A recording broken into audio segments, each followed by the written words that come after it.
kulanti wacan oo wanaagsan idil ahaantiin baa khiyaarta hawada nagala socota ay ku soo dhawaada waraysi dhinacyo badan taabanaya oo aanu la yeelanayno wariye Axmed Heegan oo ah agaasimaha warbaahinta madaxa bannaan ee Heegan Web TV. wariye Axmed Heegan waxaan wax ka weydiin doonaa haddii allaha awoodda lihiu ogolaado guud ahaanba xaaladda deegaanka Soomaalida xagga ONLF iyo xagga dhinaca ama xukuumadda deegaanka Soomaalida oo in dhawaalaba uu khilaaf xoogan ay ka dhex jiray mas'uuliyiinta ugu sarreysa iyo xubno ka mid ah xisbiga BB ee isagu ka arrimiya dalka Itoobiya guud ahaan. marka ugu horeysa se waxaan jeclahay bal hadda inaan su'aal ka weydiiyo shir lagu qabtay habeenkii xalay ahaa magaalada Addis Ababa ee caasimadda gumaysiga Itoobiya oo muran xoog leh ka dhaliyay baraha bulshada. shirkaasi ayaa waxaa ku jiray qaybo amaba shakhsiyaad iyagu la sheegay in ay aflagaado u geysteen qaar ka mid ah hogaamiyayaasha dhaqanka ee deegaanka Soomaalida. Axmed Heegan waad maqlaysaa baan filayaa. si fiican baan ku maqlaa waad mahadsan tahay jaamac waan ku salaamaya adiga waana kaaga mahadcelinaya fursadan aad siisay. shirkan ka socday Addis Ababa ku horeynaya shirka Addis Ababa ka socday sidaynu saxaafadda iyo baraha bulshada ugala soconeen baan anagu wala socday. waxay sheegeen shirkaasi inuu shir isbedel doona oo ay rabaan inay deegaanka xukunka ka jira oo ay ku tirinayeen dhaliilo fara badan ay isbedel ku sameeyaan. shirkaas oo ah shir ay ugu magac dareen shirka isbedel siyaasiyiinta isbedel doonka wuu dhacay. nasiib darro shirkaas gudihiisa qaybaha ugu dambeeya waxaa ku jiray muuqaal garaadka ama garaad kulmiye ahaada ama garaad bashiir ahaada garaadadeena ka mid ah oo inaga garaadkeennii labaduba lagu aflagaadeynaya ama lagu xadgudbaya. aad baan ooga xumahay arrintaa. waxaana u arkaa odayga ku dhaqaaqay inuu wax fiican ku dhaqaaqin. laakiin sida kale shirku wuxuu ahaa shir isbedel doon ah oo shalayba siduu Mustafa ku yimid isagoo dulmidiid magaca dulmidiid ku hal Addis Ababa shirar sidan oo kale ugu qabanaya oo xukunka ku qabsaday niman oo arkay wadiiqa shalay uu hoggaanka wadanka haya uu ku yimid inay kaga qaataan oo isbedel doon la baxay ahaayeen. baraha bulshada waxaan ku arkayay arrin dhaleecayna oo Heegan Web TV loo soo jeedinayo oo la leeyahay isbedel doon buu ku magacaabay meeshii garaadka lagu caayay. waxaan aniga arrinta cadeynaya caawa shacabweynaha Soomaaliyeed u cadeynaya Soomaalida ogaadayba inaan muuqaalkaas sidoo ahaa ku soo qaaday aanan adid garaynin shirkaasoonan wada dhagaysanin oo anigu aanan markaan soo gelinay wada dhagaysanin baan soo geliyay isbedel doonka. waxaan arkayay dad xubno ururka iyo shacab isugu jiro ka falceliyay oo shirki garaadada lagu caayay buu Heegan Web TV isbedel doon ku magacaabay. laba inaanu kala qaadnaan rabaa. shirku ma aha siyaasiyiin isbedel doon isku magacaabay oo isbedel doona oo raba inay xukunka hadda jira bedelaan haa. arrinta garaadka lagu aflagaadeeyay maxay ahayd foolxumay ahayd in garaadka la aflagaadeeyo shakhsigii aflagaadeeyana waxaan leenahay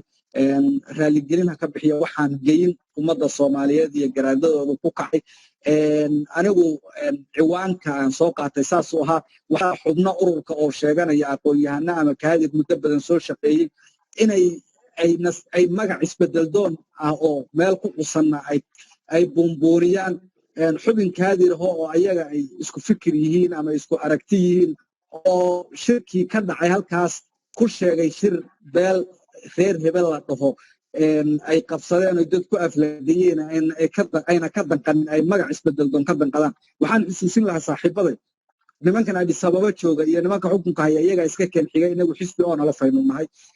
ayaga shalay dulmidiid kursigan kuwan jooga ku qabsadeen maantana qayb ka dambeysay ka hadlay isbedel doon intay la baxday ay rabtaa inay kursiga kula kala wareegto. inaga isku mid un bay noo yihiin magac kuwaana shalay dulmidiid bay lahayn kuwana isbedel doon baan dhahaynaa Addis Ababa jooga. aynu ka hada xubnaheena ururka si cad oo badheera reer magaciintay soo qaataan isla wiig gudihii afkiisa horena maqaal ku soo qatay ay saxaafadda u diraan reerka ku aflagaadeeyeen isla shirkii xalayna gaf ugu geystay isla reerkii ee soo qaadanaya inoo sheeganaya aqoon-yahan oo bisil. taas shirka intaasaan ka dhihi lahaa waan ka raaligelinaya haddaanan editing ku samayn oo muuqaalkii wada dhagaysanin cidda ay dhintay laakiin magacan isbedel waa masiin Addis Ababa jooga lay. waa tahay Axmed aad baad u mahadsan tahay. toddobaadyadii la soo dhaafay waxaa jiray ismaandiid dhinaca hoggaanka sare ee ONLF iyo xubno golaha dhexe ee jabhadda ka tirsan. shir baa waxa uu ka socday maalmihii la soo dhaafay magaalada Jigjiga ee xarunta deegaanka Soomaalida. shirkaasi oo la doonayay in lagu soo afjaro maandhaafkii u dhaxeeyay hoggaanka jabhadda iyo xubnaha golaha dhexe bal hadda shirkaasi maxaad xog ka haysaa waad mahadsan tahay waxaa shirkaasi wuu jiray shir ka socday jigjiga oo gudoomiyaha iyo madaxda ugu sareysa ururka iyo xubno gola dhaxa u socday shirkaasoo ay kaga arrinsanayeen wadiiqadan hadda maanta aynu qaadanay isbedelkan kala guurkan xaaladan adag ee ururkeenu hore u sii jirin ee cusub ee siyaasadeed qorigii intaan dhignay aan marxaladan u gudbayno aragtida laga kala qabo wadiiqada iyo wadada la qaadaya aragti kala duwanaanshaha laga qaba in la ururiyo oo hal jah la wada qaato shirkaasi muddo 4 bari ugu dambeysay wuu socday shalay waxaa ku sida aan maqalada igu ah wuxuu ku soo gabagabay guul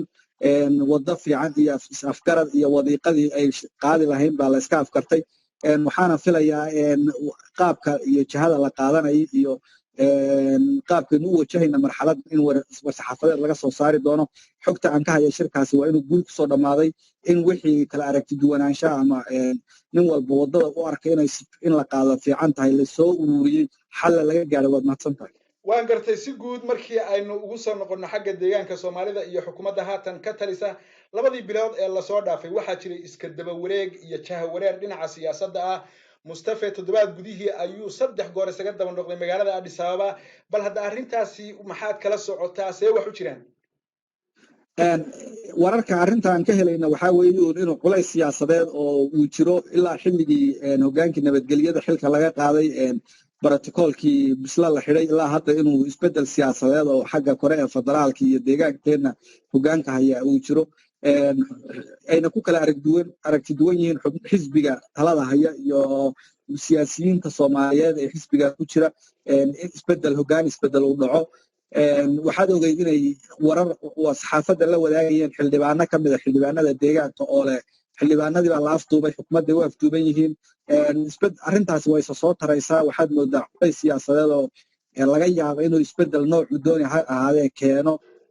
waxaan rajaynaynaa inuu ilaahay wax khayr qaba shacabkan dhibaatadii iyo xilligii adkaay soo jireen ka saaray inuu keeno haddii ay is-afkartaanna ay wax xala ku dhammeeyaan waxaan maqlayaa maanta waxaa jira in khamiista ay xildhibaanada kulankoodii lasoo ballamiyey inkastoo xildhibaanada qaar ka mida iyo activistayaasha xisbigaas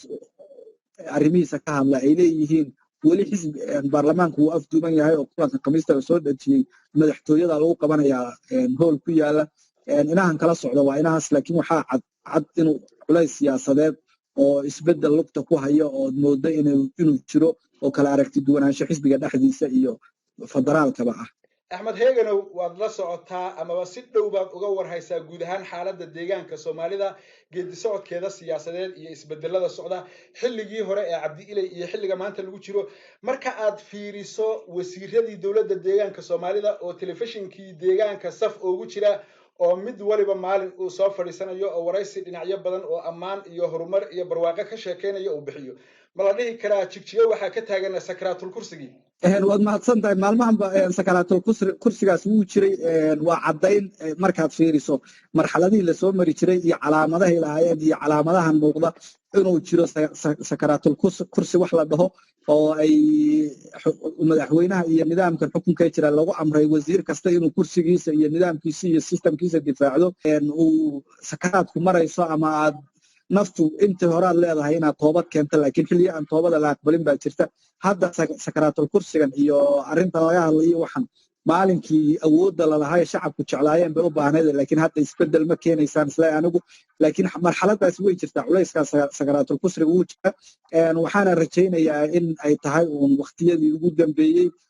waxaa isweydiin mudan ma kuwa ayaga dhaamo oo isbedel fiican keeno horseedaa iman doona mise way ka dari doontaa marka inagu ka shacab ahaan waxaan rajaynaynaa oon ilaahay u baryaynaa isbedel fiican oo lagaga baxo marxaladan hadda lagu jiro inuu inoo keeno laakiin marxaladaas way jirtaa walaal waa tahay ugu dambeyntii Axmed Heeganow maxaad ugu baaqaysaa kaadirka iyo xubnaha ururka ONLF ee kala aragti duwanaanshahooda sida public ah oo ugu soo dhigaya ama ugu soo gudbinaya baraha bulshada waad mahadsan tahay waxaan leeyahay anigu ugu baaqayaa kaadirkeena iyo shacabka Soomaalida oo adeegaya guud ahaan kaadirkan ka bilaabaya kaadirka waxaan dhihi lahaa niman yahow marxalada adag baa lagu jiraa qori baynu kusoo dagaalanay 30 sano kusoo dagaalamaynay qorigii baan dhignay qalin baynu ku dagaalanay marxaladan qalinka waxaynu kaga gudbi karnaa inagoo midaysan oo codkeena iyo adinkeena iyo qorqalinkeenuba midaysan yahay kala qaybintan iyo nin walba suu jecel yahay wax qoritaankan haba iska daayo midda kale marxaladan kaadirka yaan lagu xadgudbin kaadirku waa nin urur ah oo fahansan nidaamka ururnimada og waxay ururnimadu ka reebayso og jaranjarada iyo kala dambeynta iyo kaadir ka golo dhexe mas'uul iyo ixtiraamku iyo nidaamkeenu kala mudannahay lama odhan kara nin gudoomiyii ugu sarreeyay ee masiirka ururka hogaaminayay aflagaadeynaya oo baraha bulshada la soo taagan waa kaadirku waa inuu ka dhowrsan yahay waxyaabo badan oo uu sumcadda ururka fidiyaa xumaanta ururkana reebaa ninka mas'uuliyiinta ururkooda uu ka dacayada ka difaacaa